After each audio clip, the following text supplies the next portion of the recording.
में नई आहट, ज्ञान पर भारी सियासत, बदल रहा कुलपति राज, विश्वविद्यालयों में बदलेगा साम्राज्य, निशाने पर वीसी।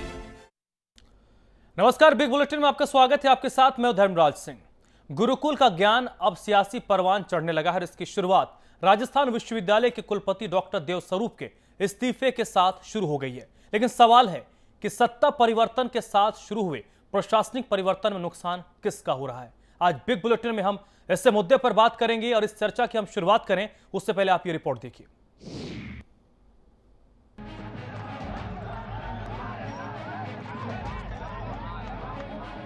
कुलपति सियासत के बीच घिरे हैं या सियासत के बीच गुरुकुल का ज्ञान, जो भी हो हकीकत में तो हो रहा है छात्रों का ही नुकसान। नया प्रशासक और नए परिवर्तन के बीच यूनिवर्सिटी की पढ़ाई का पैटर्न हर बार कुछ दूजा हो जाता है।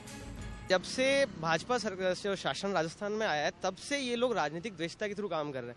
पहले इन्होंने आरपीएससी में 2 फाड़ करने की कोशिश करी, एक मंत्रालय सेवा चयन का अलग आयोग बनाने की कोशिश करी, उसके बाद फिर किससे दबाव बना, हबीब गौरान का इस्तीफा दिया। देवस्वरूप सर की वजह से जो एजुकेशन का लेवल था वो काफी सुधरा है, क्योंकि जहाँ पहले रेगुलर क्लासें होती नहीं थी, ना टीचर आते थे ना स्टूडेंट आते थे, उन्होंने 75% के रूल को स्ट्रिक्टली इम्प्लाई किया है। तो स्टूडेंट भी रेगुलर आ रहे हैं, टीचर्स भी रेगुलर क्लासें ले रहे हैं।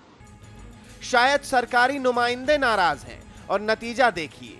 राजस्थान विश्वविद्यालय के कुलपति डॉक्टर देवस्वरूप ने कुलपति के पद से इस्तीफा दे दिया है। लेकिन सवाल है कि जब कार्यकाल पूरा होने में पूरे 1.5 साल का वक्त बचा था तो ऐन मौके पर किसका दबाव आया और यूनिवर्सिटी से कुलपति का राज बदल गया। सूबे में बीजेपी की सत्ता आने के बाद से ही सियासी गलियारों में चर्चा थी कई विश्वविद्यालयों के कुलपति अब बदले जाएंगे और इसकी शुरुआत शायद राजस्थान विश्वविद्यालय से ही हो गई है। दुर्भाग्यपूर्ण है इस प्रकार का बयान देना उनका।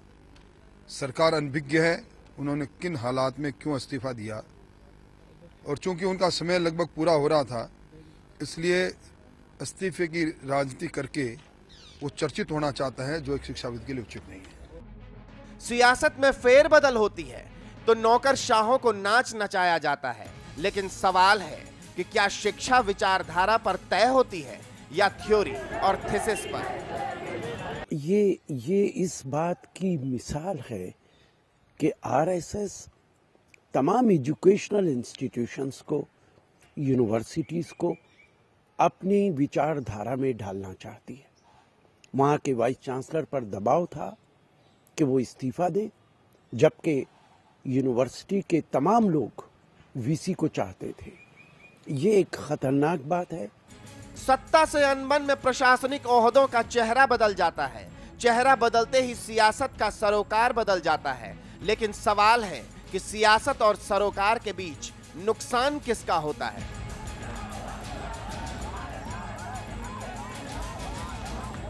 ब्रजेश सिंह के साथ ब्यूरो रिपोर्ट, समाचार प्लस।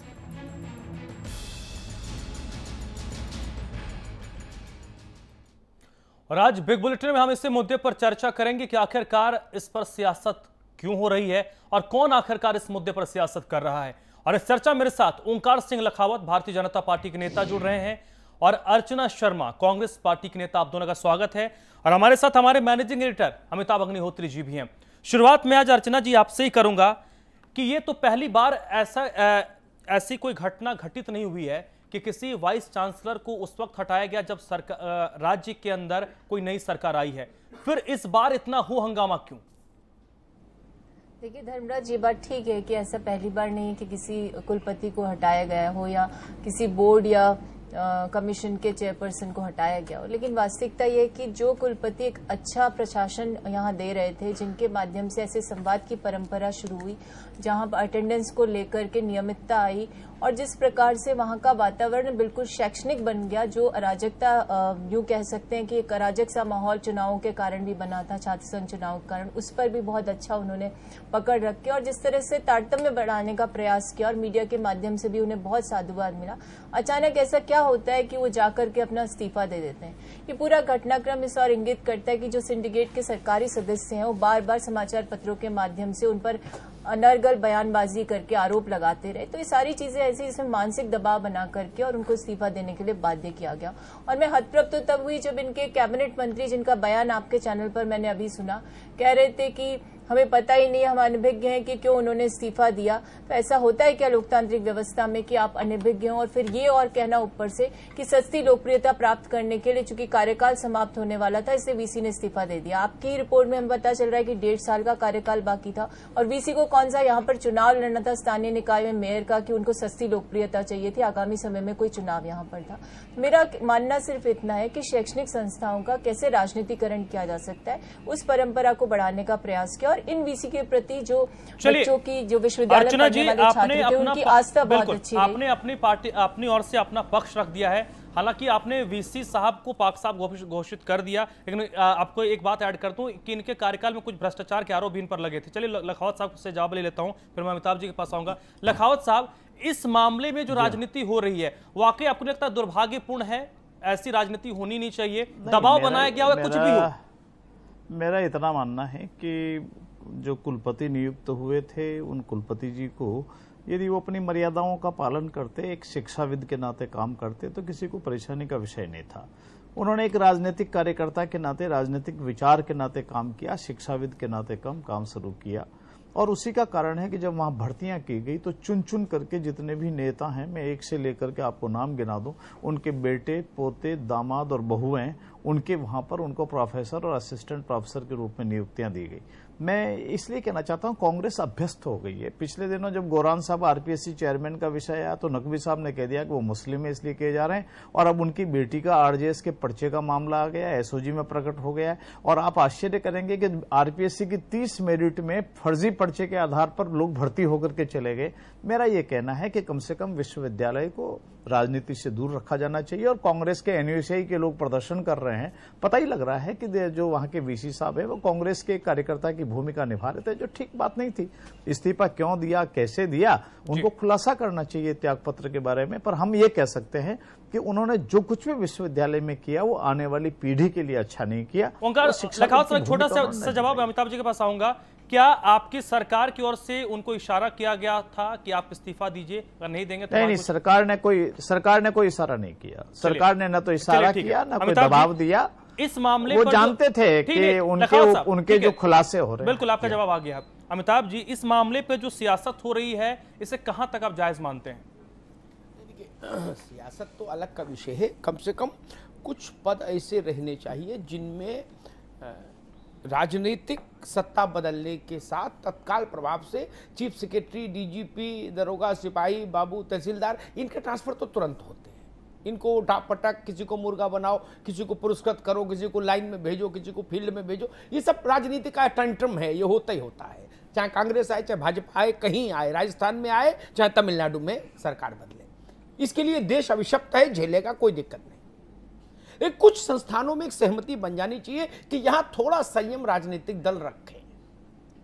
मतलब ऐसा नहीं हो कि आज सरकार बदली, बोले ना आप कैलेंडर देखना शुरू, बोले नहीं भाई देखो अब बहुत हो गया, या कार्यकर्ता आने लगे, बोले भाई साहब देखिए अब तो अपने आदमी को मिलना चाहिए ना, ये 3 महीना हो गए, 3 महीना बीत गए, ऐसा नहीं लगना चाहिए। एक मैं व्यक्तिगत तौर पर परिचित नहीं, ये जो वाइस चांसलर हैं, इन्होंने राजस्थान यूनिवर्सिटी में क्या गड़बड़ किया या क्या अच्छा किया, लेकिन एक बात अगर की किसी भी वाइस चांसलर ने, चूंकि मैं उच्च शिक्षा, मेरे परिवार से मेरे पिता उच्च शिक्षा विभाग से जुड़े रहे, एक बड़े पोस्ट ग्रेजुएट कॉलेज के लंबे समय तक 2-2.5 दशक तक प्रिंसिपल रहे, इसलिए मैं जानता हूं लखावत साहब, एनआरकी सबसे बड़ी समस्या है, लॉलेसनेस सबसे बड़ी समस्या है हिंदुस्तान के सरकारी उच्च शिक्षा के क्षेत्र में।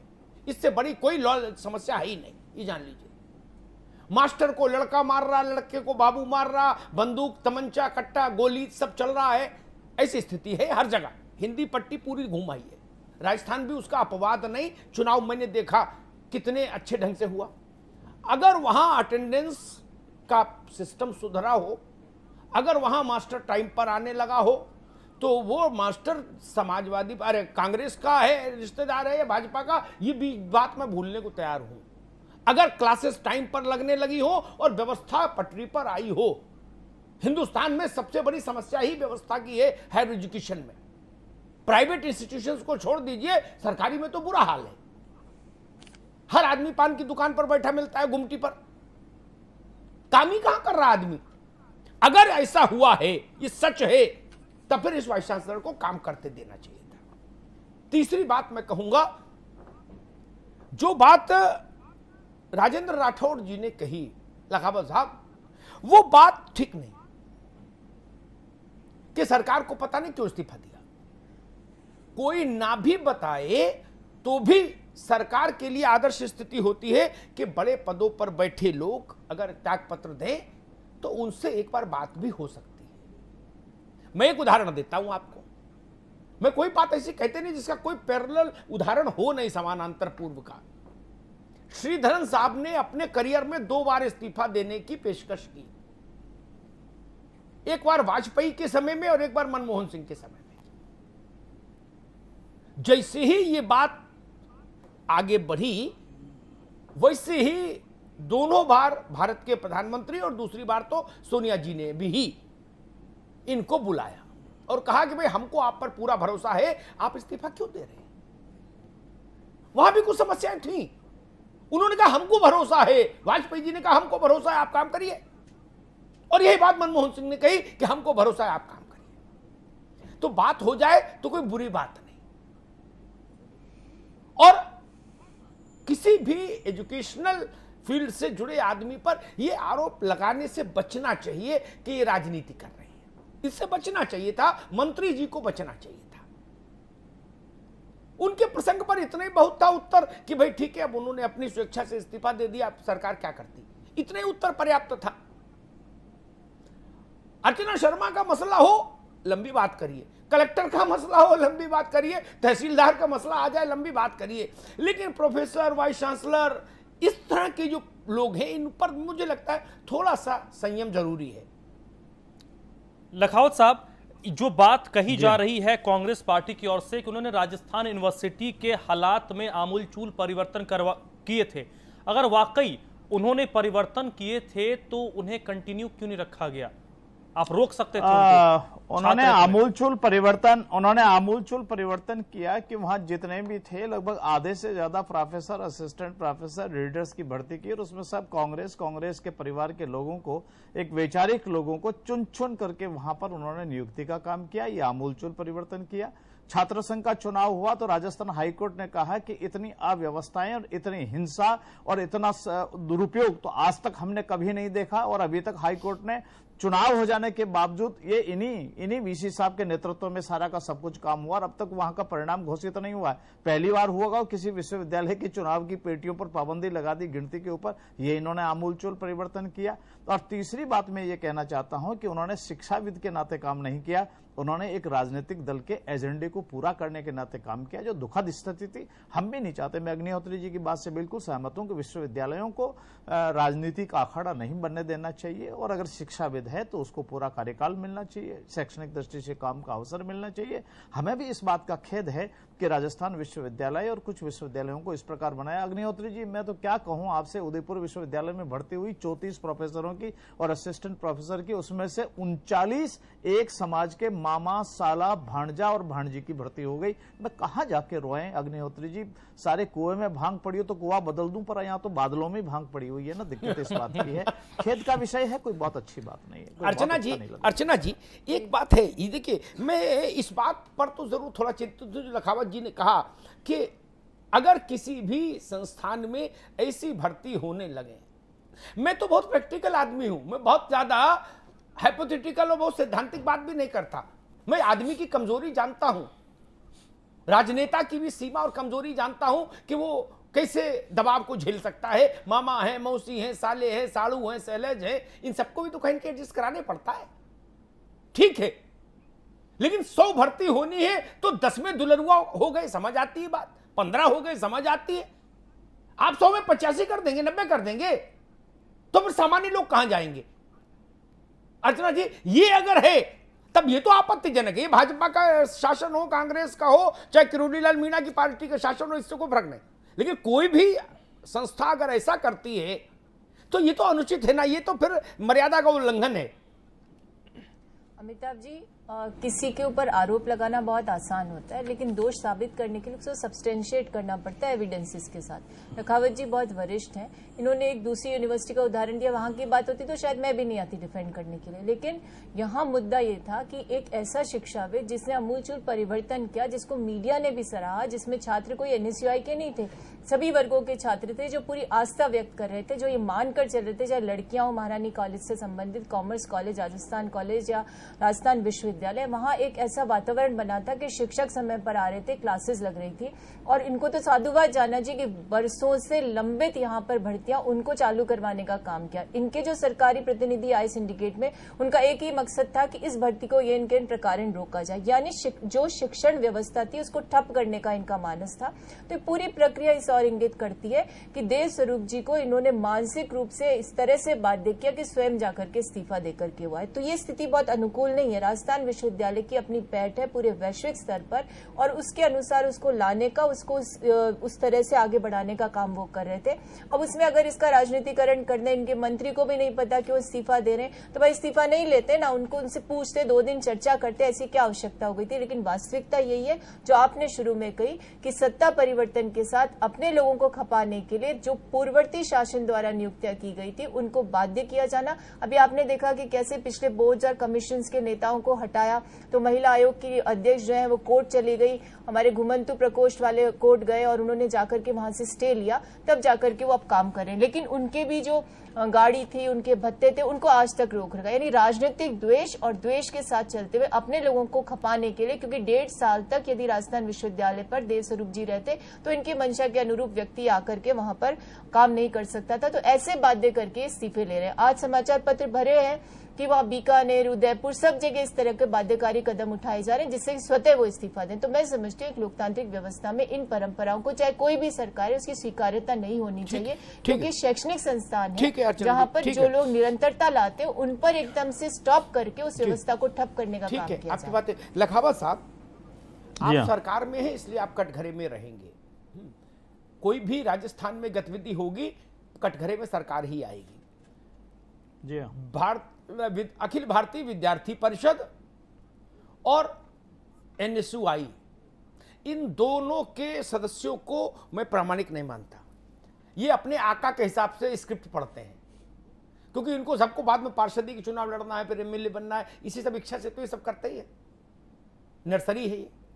उनकी बात अगर मैं छोड़ दूं और कल मैं अपने संवाददाताओं से कहूं कि कैमरा लेके जयपुर में घूमो और जो बच्चे एबीपी और एनएसयूआई के मेंबर नहीं है उनसे पूछो देव स्वरूप कैसे थे, उनकी राय शुमारी मेरे लिए सबसे प्रामाणिक होगी अर्चना शर्मा के कथन से ज्यादा और ओंकार सिंह लखावत के आरोपों से ज्यादा। तब जो राय बनेगी, अगर वो राय सरकार के विरुद्ध जाती है तो ये नतीजा मैं निकाल पाऊं, इसकी मुझे इजाजत दीजिए कि सरकार ने पूर्वाग्रहग्रस्त होकर उनको बाध्य किया हटाने के लिए। और अगर वो तटस्थ छात्र, क्योंकि अध्यापक हो या वाइस चांसलर हो, प्रजाति एक ही है ना, वो उसी का एक्सटेंशन है, अध्यापक से लेकर और वाइस चांसलर तक उसके बारे में राय देने के लिए ना मुख्यमंत्री को समझ, ना मंत्री को, ना नेता विपक्ष को, ना पार्षद को, ना विधायक को, ना सीनेट के मेंबर्स को, किसी को नहीं। सीनेट के मेंबर तो सरकार के मुखापेक्षी होते हैं। जो पढ़ने आ रहे हैं लड़के, वो सबसे निर्णायक राय दे सकते हैं। ठीक बात है ना लखावत साहब? बिल्कुल सहमत। अगर ऐसा होता है और वहां का जो आम छात्र है वो कहता है कि नहीं, कुछ बदलाव हो रहा था और ये बदलाव कंटिन्यू रहना चाहिए था, तब तो सरकार कटघरे में खड़ी हो जाएगी। लखावत साहब, नहीं, मेरा ये कहना है कि अगर उनके बारे में स्वच्छ छवि और अच्छी छवि होती और शिक्षाविद के नाते काम करते तो सरकार को कोई परेशानी का विषय नहीं था। और सरकार काय को बीच में, सरकार का बीच में कोई भूमिका भी नहीं है। वो राज्यपाल जी से 3 बार मिले, 4 बार जाकर मिले, उन्होंने अपनी बात कही होगी। परंतु मैं एक बात जानना चाहता हूं, मैं अग्निहोत्री साहब, मैं आपसे एक बात शेयर करना चाहता हूं और मैं चाहता हूं आप मार्गदर्शन कीजिएगा। ऐसा सिमिलर एक मैटर आया कि इसी कार्यकाल के अंदर एक वाइस चांसलर साहब ने ऐसे लोगों की भर्ती की जो जिस दिन इंटरव्यू होकर नियुक्ति दी तब तक भी योग्यता प्राप्त नहीं थे। एंटी करप्शन डिपार्टमेंट ने उनके खिलाफ एफआईआर दर्ज कर विश्वविद्यालय की इन भर्तियों के ऊपर किया। मुझे बताइए, क्या सरकार मूक दर्शक बनकर रहे क्या ऐसे विषय के ऊपर भी?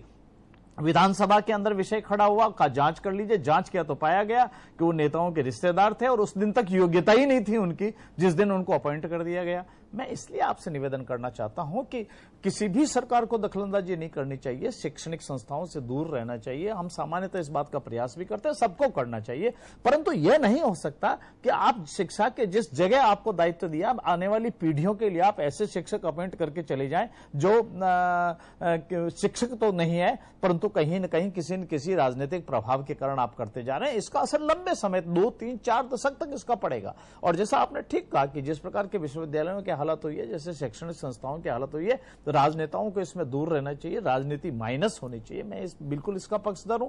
कहां संपूर्णानंद हुआ करते थे, कहां और लोग वाइस चांसलर के नाते आया करते थे, उनका भी नाम हुआ करता था, कोई परेशानी का विषय नहीं था। क्षेमचंद्र सुमन कहीं वाइस चांसलर हुआ, शिवमंगल सिंह सुमन हुआ करते थे, वह भी कोई एक विषय हुआ करता था। मैं चाहता हूं कि वो दौड़ लौटना चाहिए और कहीं छोटी मोटी किसी प्रकार की अंडरस्टैंडिंग की कमी है उसको दूर करना चाहिए। सरकार का भी दायित्व बनता है और उनका भी दायित्व बनता है कि यदि कोई विषय है तो सरकार के साथ में शेयर करते हैं, यदि कोई दिक्कत थी, परेशानी थी तो। चलिए अर्चना जी, आपने 2-3 चीजें थोड़ी देर पहले आपने जो जिक्र किया था कि एनएसयूआई के छात्र नहीं है, राजस्थान यूनिवर्सिटी के छात्र चाहते हैं कि देवस्वरूप साहब बने रहें वाइस चांसलर के तौर पर। हम ग्राउंड जीरो पर नहीं, इसलिए हमें प्रामाणिकता पता नहीं है कि वो एनएसयूआई के छात्र, लेकिन हमें लगता है कि वहां पर जो प्रदर्शन कर रहे हैं वो एनएसयूआई के छात्र हैं। आपने कहा कि द्वेषपूर्ण कार्रवाई है, ऐसी स्थिति पहली बार नहीं आई है, जो मैंने पहले भी जिक्र किया था। आप भी जब इससे पहले सरकार में आए होंगे, आपने भी लोगों को साइडलाइन किया होगा, आपने क्यों और दबाव बनाए गए होंगे, फिर ये परिपाटी तो लंबे वक्त से चली आ रही है।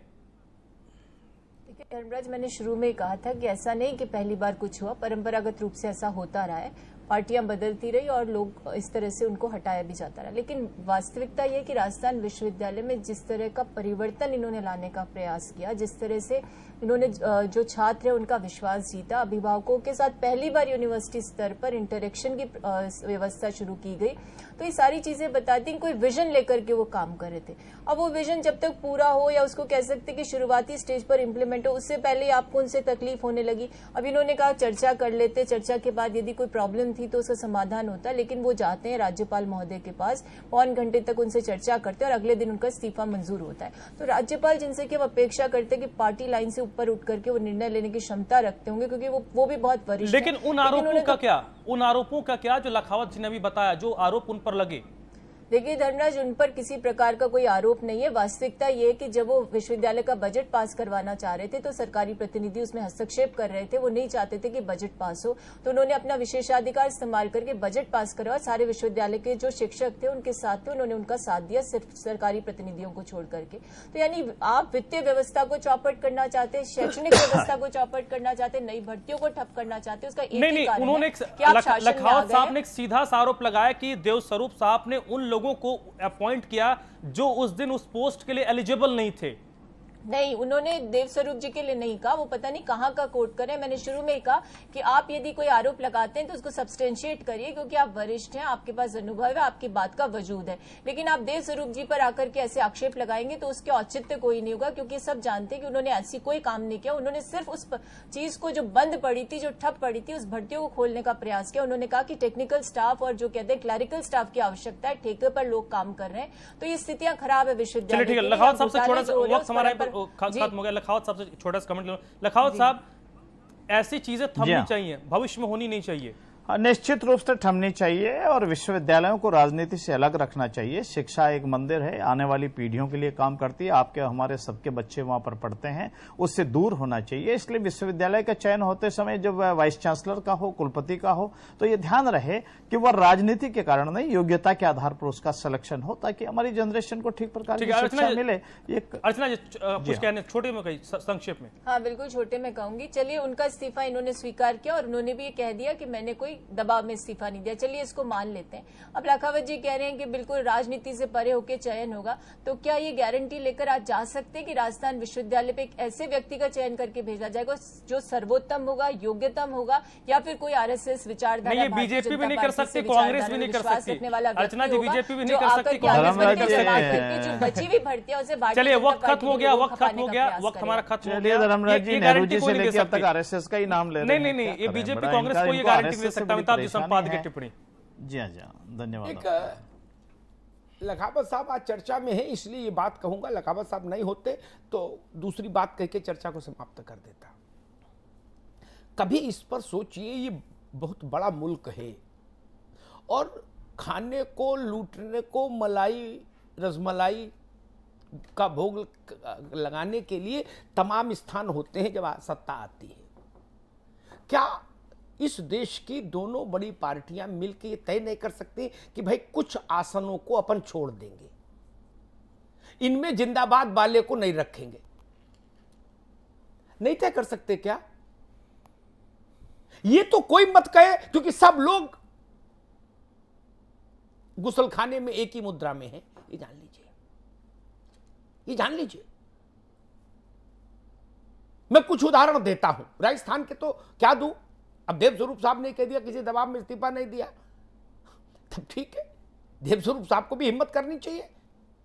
अगर है तो आइए और सरकार को बेनकाब करिए प्रेस कॉन्फ्रेंस। मैं लड़ाई लड़ूंगा, देवस्वरूप साहब मैं आपकी लड़ाई लड़ूंगा, लेकिन चिट्ठी से खेती नहीं होगी। आइए हल उठाइए। नहीं कर सकते, साहस नहीं तो आपका विषय बंद, छोड़िए। मैं कुछ बात उठाता हूं लखावत साहब आपके लिए, और अर्चना शर्मा से भी उम्मीद करूंगा जितना सामर्थ्य है उतनी इस बात को आगे बढ़ाइए अपनी पार्टी में, समाज में। प्रसार भारती का अध्यक्ष नियुक्त होना होता है। पिछली सरकार उसको नियुक्त करती है जो पूरे जीवन सोनिया जिंदाबाद लिखती रही। ये सरकार उनको नियुक्त करती है जिन्होंने इसके अलावा कुछ लिखा ही नहीं कि संघ जो कह रहा वही सर्वोत्तम है और मोदी जी जिंदाबाद। दोनों की क्लिपिंग है। ये तरीका ठीक नहीं ना। क्या तटस्थ व्यक्ति नहीं हो सकता जिसने कभी सोनिया की आलोचना की हो, कभी भागवत जी की हो, कभी नरेंद्र मोदी की आलोचना की हो, तो कभी मनमोहन सिंह को कटघरे में खड़ा किया हो जब जिसने गलत कहा हो? लेकिन ऐसा नहीं करते। भारत अंतर्राष्ट्रीय संबंध परिषद के अध्यक्ष नियुक्त हुए।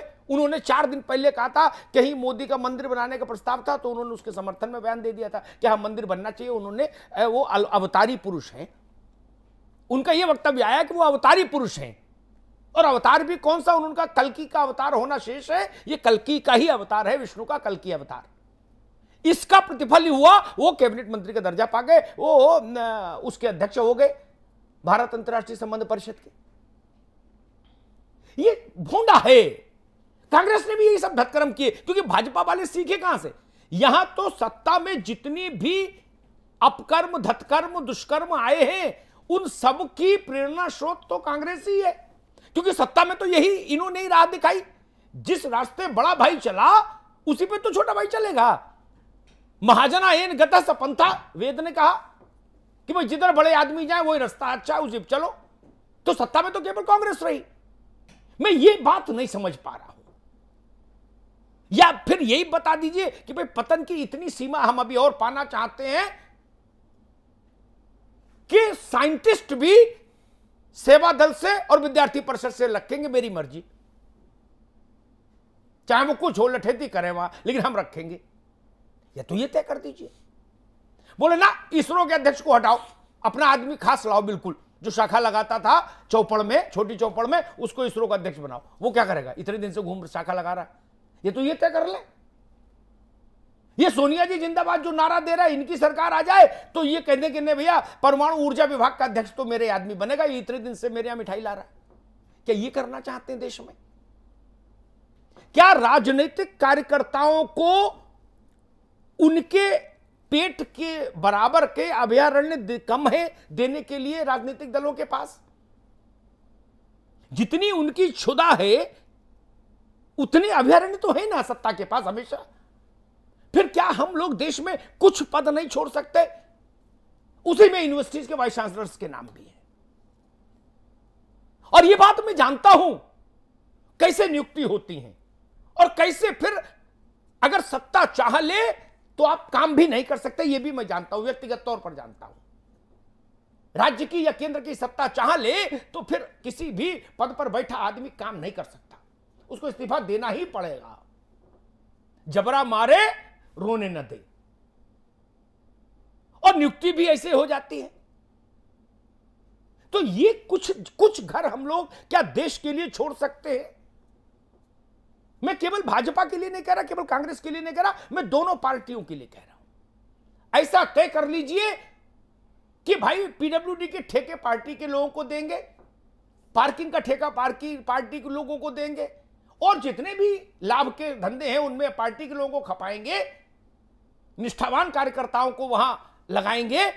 लेकिन जो बौद्धिक संपदा से जुड़े मसले हैं, कम से कम उनमें तटस्थ व्यक्ति लाएंगे। क्या वैसी स्थिति हो गई कि भारत ने तटस्थ व्यक्ति, भारत मां ने जनना बंद कर दिया? क्या भारत में तटस्थ व्यक्ति नहीं है? ऐसे लोग नहीं हैं जो किसी की गलती पर किसी को टोक सके? अंधभक्ति के ही लोग क्यों? लखावत साहब, अंधभक्ति वाले लोग अपना विवेक गिरमी रखते हैं सबसे पहले, और जिनका विवेक गिरमी हो जाए उनको बड़े पदों पर रखना देश के लिए खतरनाक है।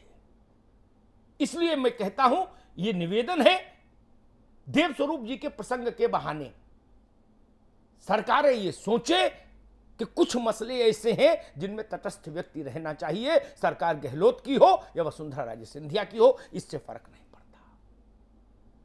और ऐसे बहुत विभाग नहीं है, 5-7 विभाग राज्य में है और 10-15 चेयर केंद्र में है कुल। एक बात कहूं लखावत साहब, लेकिन यह बीमारी सब में है, इसलिए अब आपसे क्या कहूं, लेकिन एक ही विवेकानंद शोध संस्थान से ही सारे हीरे निकल रहे हैं नियुक्ति में। ये ठीक नहीं, ये संदेश ठीक नहीं जाता, ये संदेश ठीक नहीं जाता ना। लोकतंत्र में लोक लाज का भी मूल्य होना चाहिए। मैं सिर्फ ये कह रहा हूं, इशारे में आप समझ गए होंगे। सारे इंदिरा गांधी, जवाहरलाल नेहरू मेमोरियल ट्रस्ट से ही सारे काबिल नहीं आ सकते इस देश में। बाकी किसी संस्था में काबिल लोग ही नहीं होते जब कांग्रेस सरकार में होती है। और भाजपा सरकार में आ जाए तो विवेकानंद ट्रस्ट से आगे कोई बुद्धि है ही नहीं कहीं। सारी मेधा प्रज्ञा वहीं आके सिमट गई। नेशनल सिक्योरिटी एडवाइजर से लेकर प्रसार भारती के अध्यक्ष तक सब वहीं से आ रहे हैं। ये तटस्थता नहीं है, ये शक पैदा करती है। इससे भारत को बचाइए, इससे राजस्थान को बचाइए। थोड़ा सा दिल बड़ा कीजिए। आपके ही अटल जी ने कहा था, छोटे मन से बड़ा काम नहीं होता। बहुत बहुत धन्यवाद।